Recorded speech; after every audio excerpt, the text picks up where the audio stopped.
Hi everyone, my name is David Leclère. I'm a researcher at IASA in Austria, and I'm the happy awardee of the Early Career Research Award from the IAMC.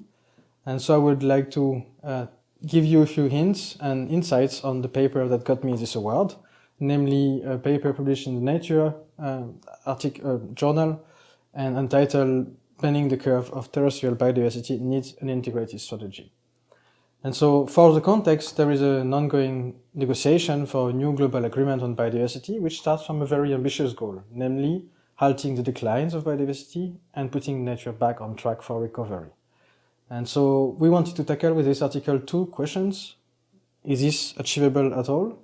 And if yes, what can we say about how to get there? For that, we use models and scenarios in the same tradition that the IAMC has been doing for climate for decades now, and in a very successful manner. And we did that for exploring potential actions on biodiversity and the outcomes.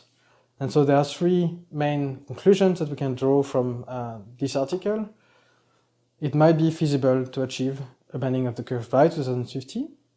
That's the first insight. The second message is that it will be, however, necessitating a transformative change whole of society type of action. So increased restoration and conservation will not be enough in particular. And we also need to tackle more sustainable consumption and production. And the last message from this article is that such a transformative change is also fairly compatible with the broader sustainable development agenda. So in particular, healthier diets could be leading to benefits on health, and the same transformative change would also reduce quite a lot of pressure from agricultural use on the environment, such as water pollution and so on. So I think this award was also given to the work because it is a particularly timely contribution of the science to policy interface for biodiversity. And I feel here it's also very worthy to mention that this research was done in coordination with WWF, and that allowed us to reach also a very wide audience, not only governments and NGOs, but also the general public.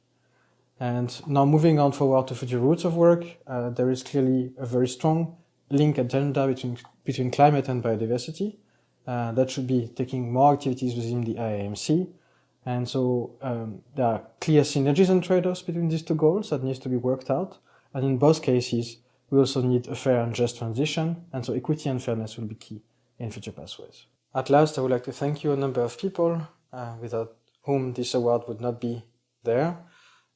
First of all, a large list of co-authors ranging from WWF and 16 modeling teams, as well as very supportive environment from IASA and my supervisors, Michael Obersteiner and Peter Lick, to give me the time to do that research.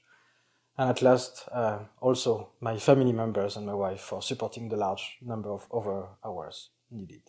Thank you very much.